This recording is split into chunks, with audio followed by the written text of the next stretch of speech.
Bon, eh ben on va pas se la raconter trop, parce que c'est quand même que le premier Mac qu'on vous présente officiellement, on va dire, sur la chaîne de Carpe Diem IT. Donc on va pas se la raconter trop, pourquoi? Parce que, pas vous mentir, on est quand même plus spécialiste PC que spécialiste Apple. Je risque de vous dire quelques bêtises. Autant vous le dire tout de suite. Bon, on a quand même un peu travaillé le dossier, vous imaginez, puis c'est pas le premier Mac qu'on vend. Je vais pas vous raconter de bêtises là non plus. Mais, c'est certain que je vous parle là d'un produit qui est quand même un peu d'exception. Alors, c'est pas le plus high-tech, le high-level de chez Apple actuellement, mais quand même, quand même. Il s'agit là d'un MacBook Pro M4 16 pouces. Donc, c'est quand même pas mal. Allez, je vous ouvre le carton juste après le jingle et puis on va discuter un petit peu autour, savoir qu'est-ce qu'on peut faire avec un Mac. Bon, vous le savez, moi aussi, mais on va faire un petit peu de polémique. Allez, on se retrouve juste après le jingle.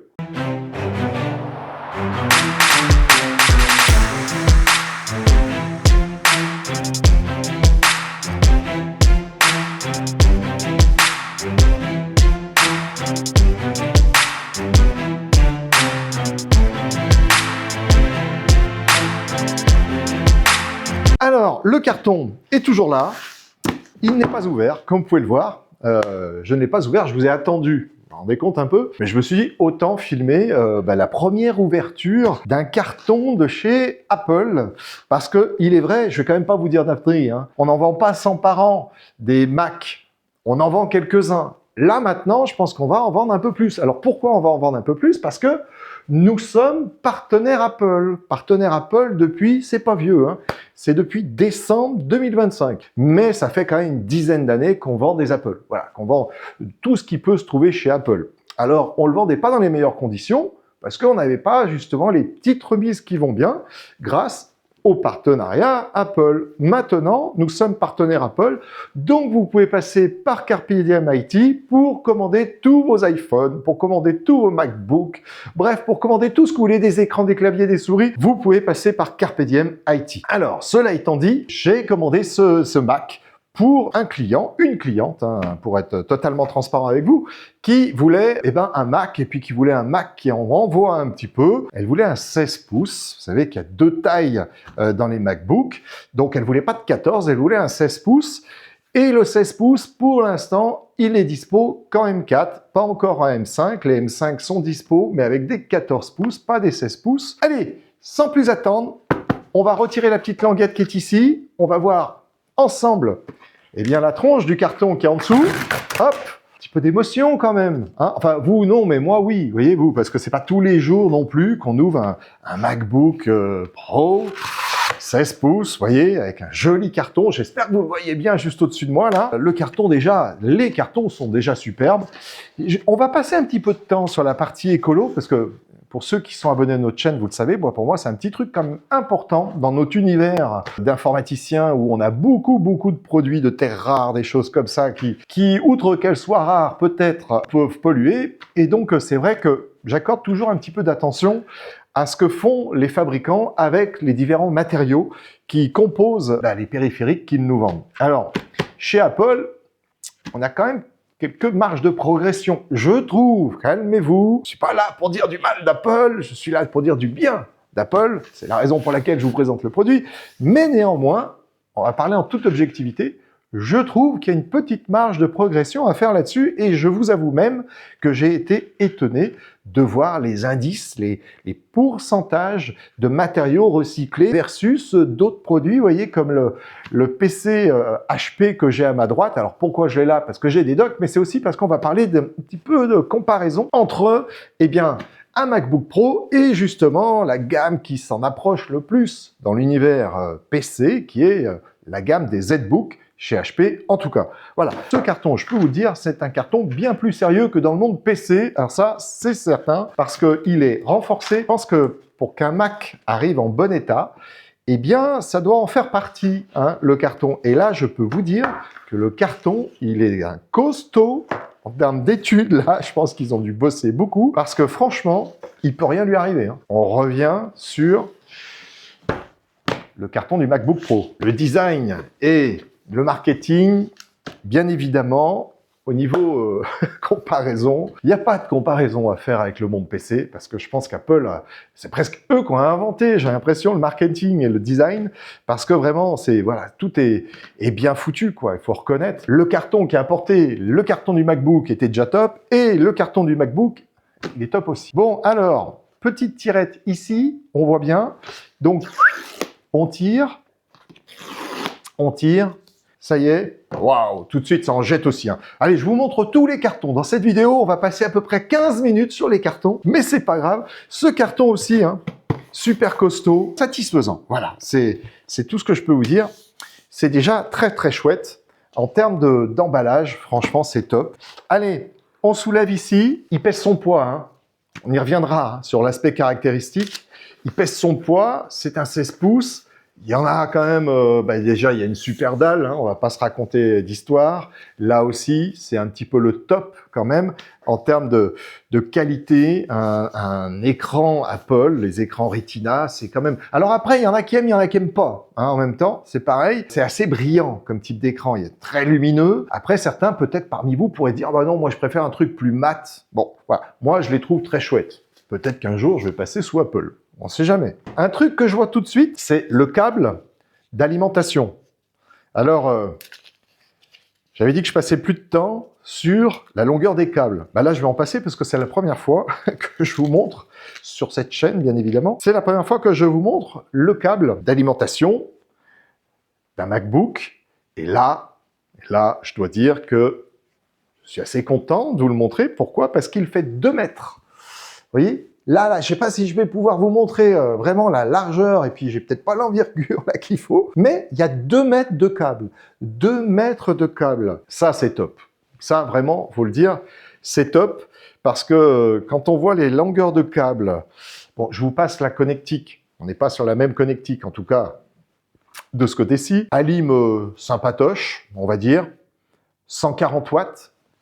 Est-ce que vous le verrez là-haut? Je suis pas sûr. 140 watts de puissance. C'est ce qu'il faut, hein, parce que forcément, ça consomme un peu. Il y a quand même quelques cœurs là-dedans, hein, on y reviendra. Design blanc, comme souvent. Alors, il existe en 2 couleurs, hein, en blanc et en noir. Hein. Si vous êtes allé voir une fois ou deux sur le site Apple, vous l'avez vu, en blanc ou en noir. Là, donc, il est en blanc. Et donc, c'est pas totalement le même blanc, mais enfin, voilà. Donc, USB type C, merci l'Europe, que là, on peut brancher à peu près n'importe quel chargeur. Alors, ici, qu'est-ce qu'on a? On a un petit peu de documentation. Voilà, MacBook Pro. Et puis, des documentations qui sont à peu près les mêmes hein, que dans le monde du PC. Est-ce que vous allez les lire? Je ne sais pas. Mais là, disons que voilà, ça vous indique la partie connectique qu'on va voir ensemble un peu plus tard. Donc voilà. Alors en revanche, hein, voilà, hein, c'est tout. Hein. Vous n'aurez rien d'autre dedans. Qu'est-ce que vous avez besoin de plus? Vous n'avez pas besoin de plus. Alors, hop, sympathique aussi. Le petit film, voilà, je vous le montre. Il est très beau. On ne peut pas dire autre chose qu'il est très beau. Hein. Même si j'aime bien les PC, ça doit en faire rire certains parmi vous de me voir manipuler un Mac, parce que il est vrai que Carpe Diem, comme je vous le disais, est plus connu pour vous revendre des PC que pour revendre des Mac. Mais néanmoins, je dois reconnaître qu'il est très chouette. Il est très, très, très satisfaisant. Je peux vous dire qu'en termes de qualité d'écran, vous allez voir ça bientôt, vous impatientez pas. Regardez, je vous montre un petit peu, clac. Le seul reproche que je pourrais lui faire, mais après, bon, vous me direz ce que vous en pensez, peut-être que dans le contexte de Apple, c'est satisfaisant. Moi, je regrette un petit peu déjà qu'au niveau clavier, eh bien, on n'est pas ici un pavé numérique. Alors, on a beaucoup de haut-parleurs. La concession est faite donc au niveau du clavier. Il faut loger ces haut-parleurs quelque part. Et le clavier est certes agréable, vous voyez, en termes de toucher, en termes d'espacement des touches, c'est agréable. Par contre, pas de pavé numérique. Dans le monde PC, un 16 pouces égale 9 fois sur 10 un pavé numérique. Il se trouve que je vous ai dit qu'on allait parler usage. Là, l'usage, c'est MacBook Pro, on entend bien Pro, c'est vraiment orienté entreprise. Entreprise, quand même, beaucoup utilisent des chiffres. Hein. On ne fait pas tous des dessins. Hein. C'est vrai que pas de pavé numérique, moi, je trouve ça dommage. Dans un 14, on comprend. Dans un 16 pouces, pour moi, c'est quand même... c'est pas trop compréhensible. Alors, le clavier, il est rétroéclairé, 79 touches ou 78 selon que le clavier soit ISO ou, on va dire, américain. Vous avez le Touch ID qui est juste là, vous savez, pour reconnaître votre empreinte digitale et ouvrir votre session facilement, payer, etc. Bon, vous connaissez Touch ID. Donc, bref, voilà. Ce clavier est certes petit, mais vous voyez, il est quand même bien fourni. En termes d'usage, on en revient à l'usage. C'est quand même des usages pro. Ici, vous avez tout ce qu'il faut à l'intérieur, très clairement, pour avoir une bête de course. Et c'est une bête de course. Hein. Les processeurs M1, M2, M3, M4, M5 maintenant ont mis une petite claque quand même au monde PC, il faut bien se l'avouer. Les PC, c'est super bien. Il y a plein d'arguments pour défendre les PC, mais il faut reconnaître qu'en termes de puissance, en termes de performance pure, si on avait à le comparer, celui-ci, ça serait quand même à des Intel i9, et puis vous voyez, pas n'importe lesquels de i9, hein, des i9 plutôt haut de gamme. Je vais vous donner quelques chiffres tout à l'heure, pas vous raconter d'histoire.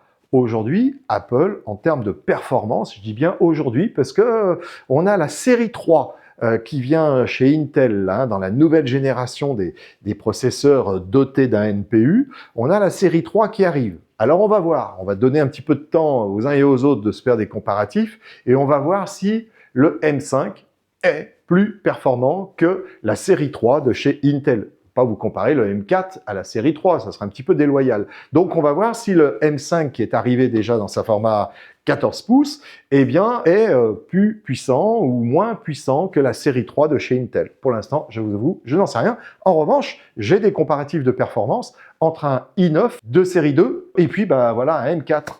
Bah, le M4 explose le série 2. Qu'est-ce que je vais vous dire? Ça me fait pas plaisir particulièrement, mais c'est la réalité. Il est plus puissant qu'un i9. Alors, il ne lui met pas non plus une tannée, mais malgré tout, il est plus puissant. Donc, ça veut dire qu'il est normal que certains parmi vous se disent, bah moi, j'ai de la 3D, j'ai du montage vidéo à réaliser, j'ai une activité qui tourne autour du marketing, eh ben, je préfère travailler en Apple. Si vraiment vous avez ce genre d'usage, c'est vrai que je ne pourrais que vous recommander d'aller chez Apple. Voilà.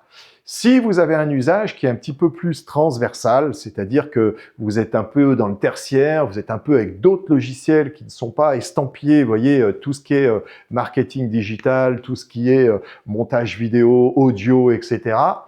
Je vous dirais qu'aujourd'hui, en termes de positionnement de prix et ou de gamme logicielle, peut-être que rester dans le monde de l'univers, on va dire, du PC, me paraît être une meilleure idée aujourd'hui. Je peux changer d'avis un jour. Pour l'instant, même si je vous présente un Apple, hein, nous on n'a pas été payé par Apple, bah, je pense que le monde PC est encore plus adapté au monde de l'entreprise aujourd'hui pour un usage très transversal. Une fois qu'on a dit ça, je ne vous dis pas que si vous avez des habitudes de travail avec un Apple, quelle que soit la gamme, il faut aller dans le monde de PC pour pouvoir bosser en entreprise. C'est pas ce que je vous dis. Vous pouvez totalement bosser dans l'entreprise, enfin, dans le monde de l'entreprise, avec, évidemment, un Mac. Dans le monde PC, on a quand même une gamme de logiciels qui est vraiment optimisée depuis des années. Dans le monde des M quelque chose, M1, M2, M3, M4, on a souvent encore, pas forcément pour les principaux utilisés, mais on a souvent encore des logiciels qui sont adaptés, vous voyez, à cet environnement, à cette architecture de processeur, alors qu'ils sont complètement compatibles x86 à 64. Donc, c'est vrai que, voilà. Après, encore une fois, vous avez l'habitude de travailler avec des Mac. Travailler avec des Mac en entreprise, ça se fait sans problème.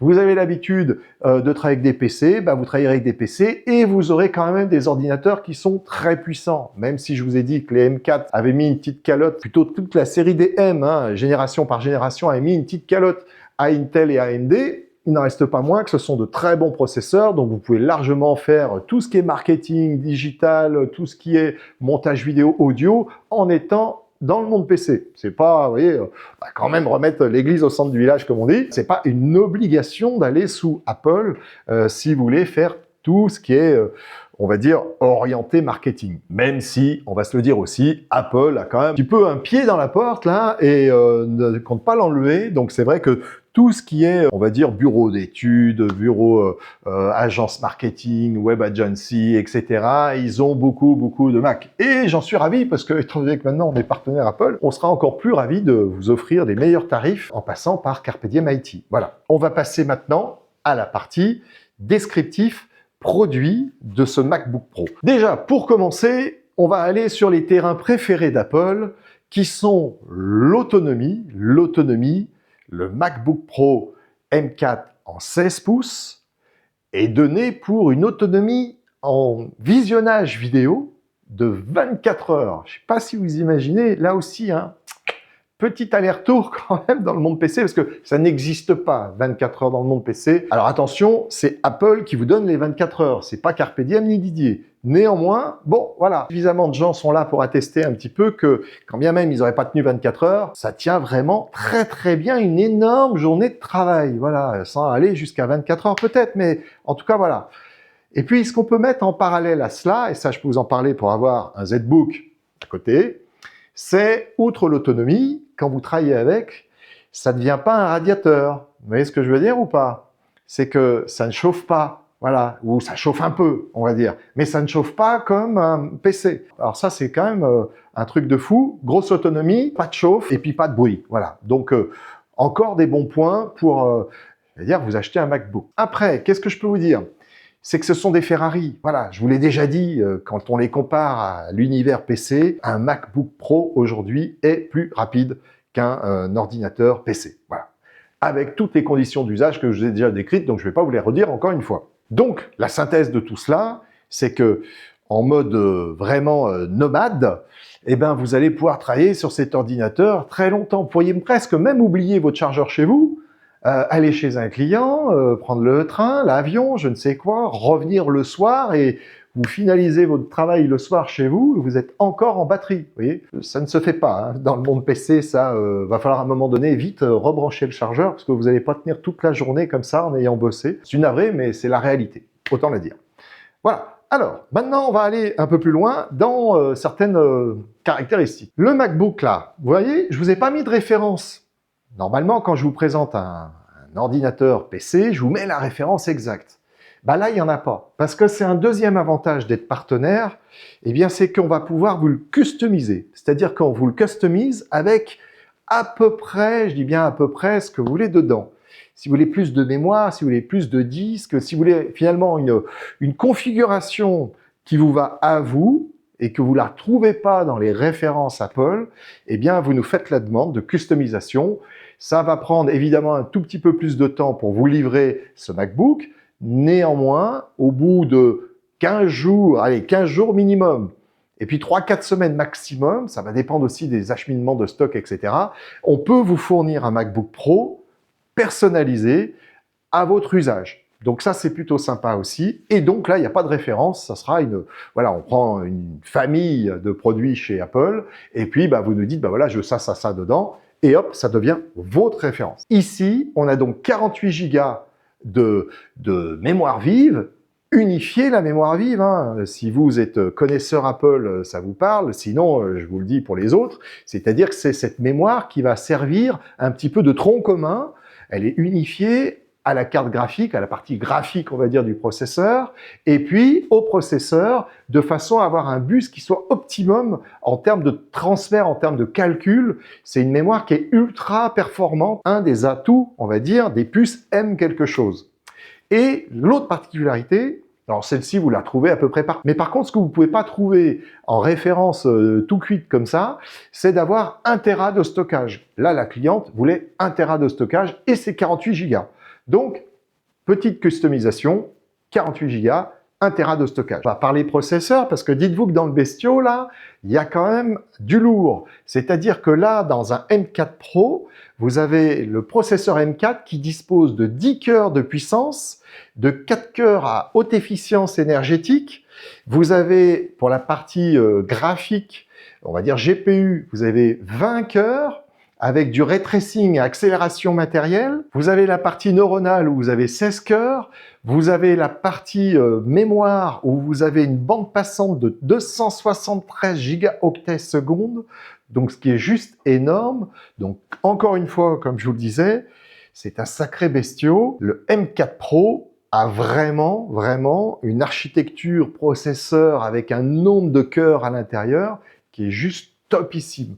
Donc c'est la raison pour laquelle je vous disais, voilà, si vous avez des travaux à faire dans tout ce qui est digital, dans tout ce qui est web agency, dans tout ce qui est marketing, c'est clair que c'est vraiment un modèle hyper efficace. Alors pour tout ce qui est accélération matérielle, le ProRes, le RAW, etc., on vous mettra des slides, hein, on va pas non plus tout vous détailler dans cette vidéo, mais voilà, c'est vraiment un processeur pour sa partie graphique qui est extrêmement efficace pour tous les traitements audio, vidéo que vous pourriez avoir avec Final Cut, avec DaVinci, avec Adobe Premiere, avec ce que vous voulez comme éditeur, on va dire, de logiciels, de solutions pour faire vos montages. Mais voilà, c'est un processeur qui est vraiment extraordinaire pour ce type d'usage. Il a tout ce qu'il faut à l'intérieur. Puis alors, sachez qu'il existe aussi en format Max. Alors, en format Max, on dépasse tout parce qu'il a jusqu'à 16 cœurs, jusqu'à 40 cœurs graphiques, une bande passante jusqu'à 573 gigaoctets secondes. Donc bon, là, c'est digne d'un Xeon, vous voyez, dans la partie Intel. C'est un énorme processeur. En termes de prix aussi, c'est assez énorme. Hein. Là, il faut prévoir un petit billet de 4-5 000. Mais bon, voilà, si vous en avez vraiment l'usage, avec le M4 Pro Max, normalement, très satisfait. Là, déjà, le M4 Pro, il est pas mal hein, quand même. Il faut reconnaître qu'il en envoie déjà correctement. Et alors, tout à l'heure, je vous parlais de l'écran. Donc, je vous ai dit, les écrans sont juste extraordinaires. Depuis 2021, c'était le Liquid Retina XDR qui était intégré dedans. C'était la technologie Medi-LED qui était employée à l'époque. Et il y a eu une petite mise à jour un petit peu, je sais pas si on peut dire discrète ou autre, mais il y a un petit film qui a été posé par-dessus, qui est du Quantum Dots. Et donc, ça vous permet d'avoir des couleurs bien plus stables, un écran bien plus lisible, une fatigue visuelle bien moindre, et que vous soyez là donc pour faire du montage vidéo ou autre, vous aurez ainsi un confort qui sera bien meilleur encore qu'avec l'ancienne technologie Retina. Donc là, on a vraiment des écrans qui ont encore monté en gamme. Ils étaient déjà bien avant, mais là, ils sont encore meilleurs avec ce filtre Quantum Dots. On a quand même là un écran qui est presque hors norme. Hein. La résolution, alors attendez, je l'ai noté parce que je l'ai pas de tête. 3456 par 2234 pixels avec 1000 nits, une luminosité, comme je vous le disais tout à l'heure, qui peut peut-être en déranger certains, mais une luminosité de 1000 nits. C'est juste un truc de fou. Alors là, vous pouvez vous mettre sous le soleil, hein, n'est-ce pas? Vous allez éblouir le soleil, mais le soleil ne va pas éblouir votre écran. Plus sérieusement, ça veut dire que vous pouvez travailler dehors sans aucun problème avec ce type d'écran. 1000 nits, c'est zéro problème. Un super contraste d'1 million pour 1. Donc là aussi, c'est pareil, hein. Une profondeur, par exemple, dans les noirs, absolument folle, une qualité, avec le petit film Quantum Dots dont je vous parlais à l'instant, ça aussi, c'est juste topissime. Donc voilà, c'est fait pour, quoi. Vous voulez faire du multimédia, c'est fait pour. Je vous parlais de la luminosité dehors, elle s'appelle la SDR. Et SDR, c'est 1000 nits, mais dedans, c'est 1000 nits aussi, vous voyez. Donc de toute façon, vous aurez un écran qui répondra aussi bien dehors avec cette luminosité de 1000 nits. Couleur, 1 milliard de couleurs. Hein, bon, ça c'est peut-être moins exceptionnel aujourd'hui, quoique 1 milliard de couleurs, 1000 nits, hein, les deux combinés, ça c'est quand même plutôt pas mal. Technologie True Tone, donc vous savez, c'est comme Pantone, etc. C'est pour avoir vraiment une qualité vraiment excellente, une correspondance exacte des couleurs entre ce que vous voyez et ce que vous imprimeriez, par exemple. Voilà, donc quand vous regardez une couleur sur votre écran et si vous aviez l'objet à côté en physique, ça serait la même couleur, la même qualité, le même grain, la même luminosité, bref. C'est ce 1 milliard de couleurs qui est juste formidable. Et alors pour terminer avec l'écran, la fréquence de rafraîchissement, on pourrait dire les fréquences, vous allez vite comprendre pourquoi, avec la technologie ProMotion, la possibilité d'aller avec une fréquence adaptative jusqu'à 120 Hz. Donc vous avez des fréquences qui sont intermédiaires, qui sont fixes, mais après voilà, vous pouvez naviguer, en tout cas ça va naviguer en fonction de l'usage de vos logiciels jeu par exemple, qui exploiteraient ce genre de technologie. Vous allez pouvoir aller jusqu'à 120 Hz, fréquence auto-adaptative en quelque sorte. Et alors pour terminer avec la partie ribambelle de chiffres, et après pour finir cette vidéo, on va passer à la découverte de la connectique. On va revenir sur l'autonomie. L'autonomie, le M4 Pro, c'est 24 heures, donc ça je vous l'avais dit, et c'est 17 heures de navigation en sans fil.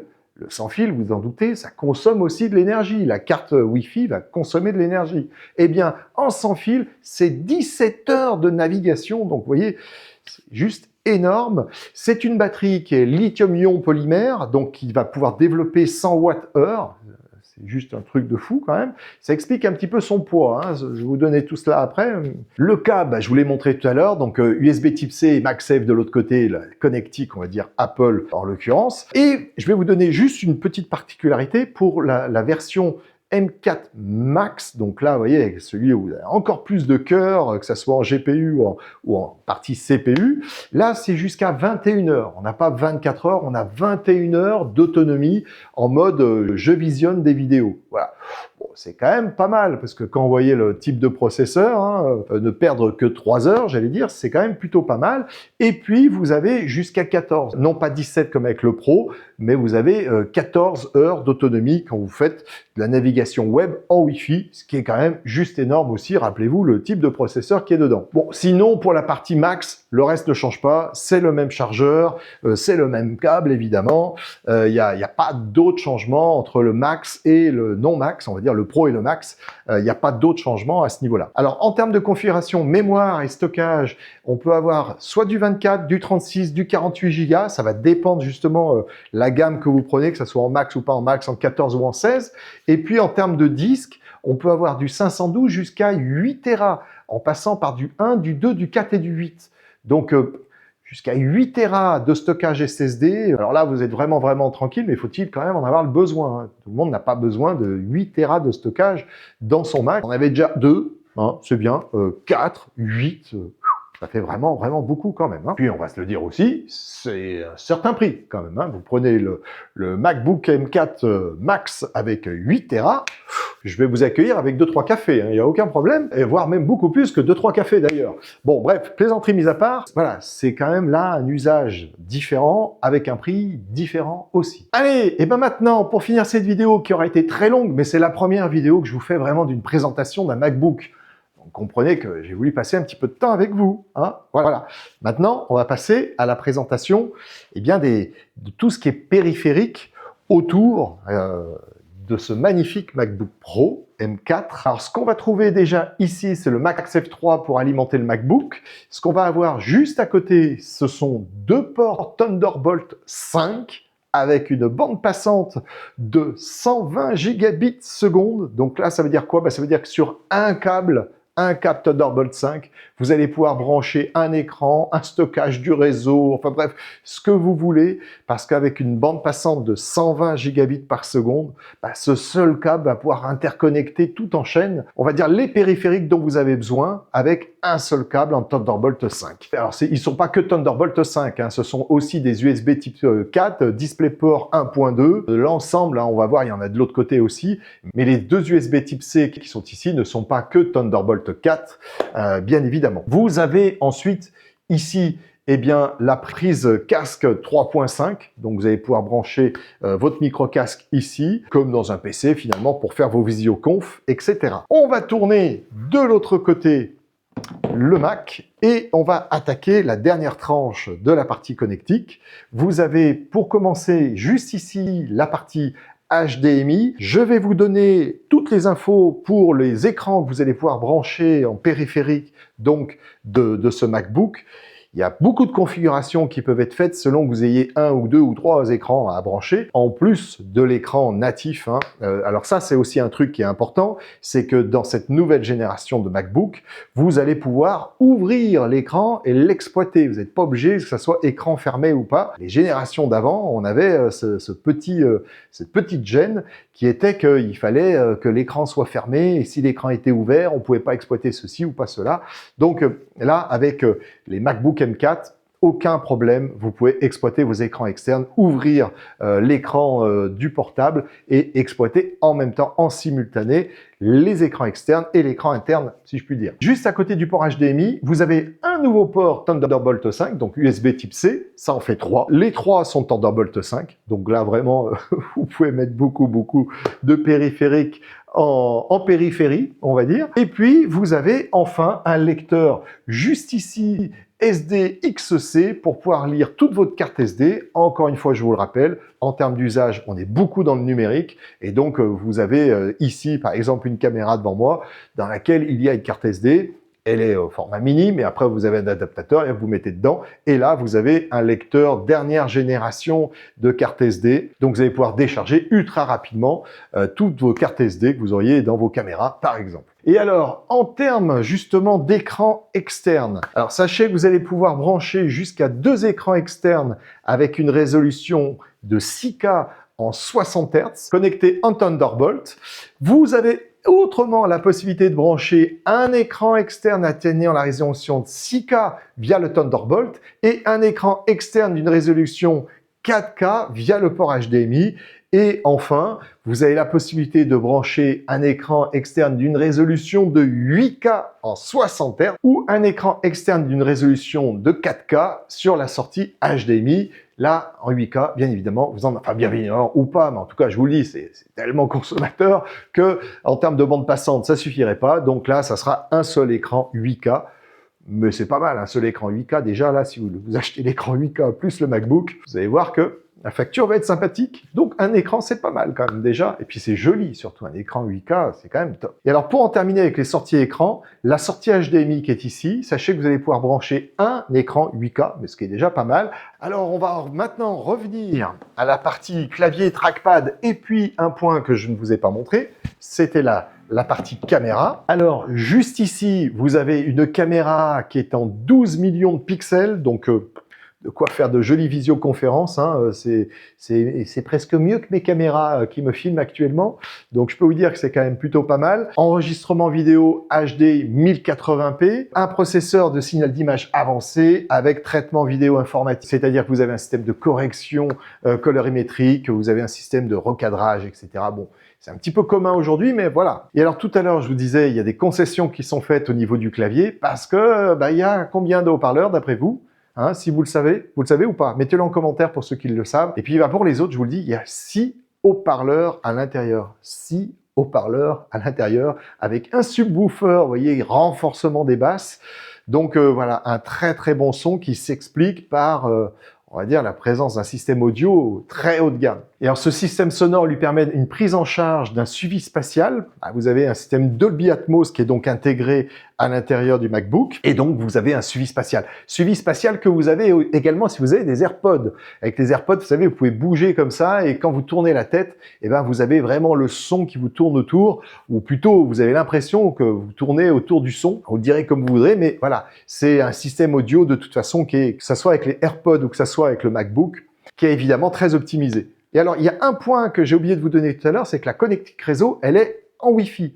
C'est un petit point que je trouve un peu dommage dans le MacBook Pro M4, c'est que ce n'est pas du Wi-Fi 7. Alors vous me direz, le MacBook Pro M4, il est sorti il y a un petit moment. Ok. Néanmoins, on aurait pu avoir droit à une petite révision. Faudrait que je regarde dans le M5 si on est bien en BE, vous savez, en Wi-Fi 7. Là, c'est de la X, donc vous êtes en Wi-Fi 6E, donc vous avez les bandes de fréquences de 4, 5 et 6 GHz, ok. Mais c'est vrai que, bon, le Wi-Fi 7, ça aurait été pas mal. Maintenant, bon, voilà, on vérifiera ensemble et je vous mettrai en incrustation ici si avec la puce M5, on a bien du Wi-Fi 7 ou pas. Le Bluetooth, c'est du Bluetooth 5.3, donc ce qui est amplement suffisant pour les usages qu'on peut en avoir aujourd'hui. Alors, on va plutôt passer aux dimensions du bestiau. Alors, il a une hauteur de 1,68 cm, c'est-à-dire donc qu'il est relativement fin. Vous avez une largeur de 35,57 cm et une profondeur de 24,81 cm. Ce qui me permet de vous dire que j'ai oublié un truc, c'est la lunette là. La lunette est très très fine et donc on a un très très bon ratio. Regardez cette lunette là autour de l'écran, vraiment ultra fine. Donc on a des dimensions externes, on va dire, du MacBook qui sont vraiment vraiment rikiki, tout en offrant un 16 pouces à l'intérieur. Donc ça c'est plutôt top. Alors la partie un peu moins top quand même, bien qu'il y ait des trucs qui soient moins bien quand même, c'est le poids. Le poids, on est à 2,14 pour le M4 Pro et nous sommes à 2,15, donc ça fait 10 grammes de plus pour le Max. Voilà. Donc 2,14 kg ou 2,15 kg, c'est lourd hein, quand même. Hein. C'est lourd, je trouve, pour un ordinateur de cette gamme. Je ne sais pas s'ils n'avaient pas moyen d'alléger un petit peu au détriment peut-être de l'autonomie. Mais bon, finalement, qui parmi vous a vraiment besoin de 24 heures ou de 17 heures d'autonomie? On a tous nos chargeurs dans nos cartables. Hein, et si ça avait pu alléger de 300 grammes le MacBook Pro, j'aurais trouvé ça plutôt pas mal. Alors, je sais très bien que dans la gamme des Mac, il y a des Macs qui sont plus légers, mais voilà, acheter un MacBook Pro à ce prix-là, peut-être que c'était bien aussi de le mettre, vous voyez, à 1,7 kg. Allez, 1,7 kg, moi, ça m'aurait été. 2 kg, là, 2,1 kg, je trouve que c'est quand même un petit peu lourd pour le prix, qui est lui déjà aussi un peu lourd. Alors, bien évidemment, c'est du macOS qui est à l'intérieur. Vous n'attendiez pas à trouver du Windows 11, j'imagine. Non, vous ne voudriez peut-être pas non plus d'ailleurs. C'est un macOS qui est évidemment à l'intérieur de ce MacBook. Je crois que j'en ai terminé avec cette très longue vidéo de présentation, de notre première présentation de MacBook Pro. Vous voyez, regardez comme c'est chouette quand même. Hein. Ça le fait, hein, gravé comme ça dessus. Enfin, gravé, on va dire que c'est plutôt... fait dans la masse, mais voilà, ça le fait quand même. Il est plutôt sympathique ce MacBook. Je vais peut-être me le garder, tiens. Et si je me gardais un MacBook Pro à la place de mon ZBook de chez HP? Bon, je rigole, mais on ne sait pas, voilà. Donc, merci à vous d'avoir suivi cette longue vidéo. Combien parmi vous auraient suivi cette longue vidéo de présentation? Surtout que, voilà, je suis certainement pas le premier à vous faire une présentation du MacBook, sans doute pas une seule seconde, mais je suis par contre très content de vous l'avoir fait, je vous le dis sincèrement, parce que voilà, je trouve que c'est plutôt sympa pour une boîte d'informatique, vous voyez, de ne pas être monoproduit comme ça, de rester dans le monde du PC et pas faire les deux univers. Donc je suis très content de confirmer finalement auprès de vous que Carpe Diem IT peut vous proposer des Mac ou des PC selon votre besoin, sans aucun a priori, et surtout qui conviennent le plus possible à votre besoin. Vous voyez, c'est quand même ça l'idée. Donc voilà. Allez, il faut bien que la vidéo se termine à un moment donné. Et donc, ça sera maintenant. Je vous remercie de l'avoir suivi. Je vous dis à très bientôt pour une prochaine vidéo, qui sera peut-être sur un PC quand même, qui sera peut-être sur tout autre sujet. D'ailleurs, on a plein de vidéos montées à vous produire, et j'espère qu'on va pouvoir vous les produire très vite, et surtout les publier très vite sur notre chaîne. Allez, prenez soin de vous. Une nouvelle fois, très bonne année à vous. Et puis, n'oubliez pas de liker, n'oubliez pas de partager, n'oubliez pas de commenter. Allez, faites des commentaires, sympatoches, mais faites des commentaires. Allez, à bientôt.